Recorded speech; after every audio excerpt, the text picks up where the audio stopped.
కొండాపురం మండలం కొమ్మి పంచాయతీ పరిధిలోని రామానుజపురం గ్రామంలో గడ్డి వాములు అగ్నికి ఆహుతయ్యాయి.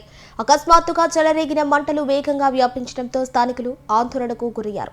సమాచారం అందుకున్న వెంటనే అగ్నిమాపక సిబ్బంది ఘటనా స్థలికి చేరుకుని మంటలను అదుపులోకి తీసుకొచ్చారు. మంటలు పక్కనే ఉన్న ఇతర గడ్డి వాములకు అంటుకునే ప్రమాదం ఉండటంతో అప్రమత్తంగా వ్యవహరించిన సిబ్బంది ముందస్తుగా నీళ్లు పిచికారీ చేసి మంటలు వ్యాపించకుండా అడ్డుకున్నారు. ఈ ఘటనలో ఎటువంటి ప్రాణ నష్టం జరగకపోవడం ఉపశమనం కలిగించినప్పటికీ గడ్డి వాములు కాలిపోవడంతో రైతులకు నష్టం వాటిల్లినట్లు సమాచారం. మంటలు చెలరేగడానికి గల కారణాలపై అధికారులు విచారణ చేపట్టారు. కొండాపురం మండలం కొమ్మి పంచాయతీ పరిధిలోని రామానుజపురం గ్రామంలో గడ్డి వాములు అగ్నికి ఆహుతయ్యాయి.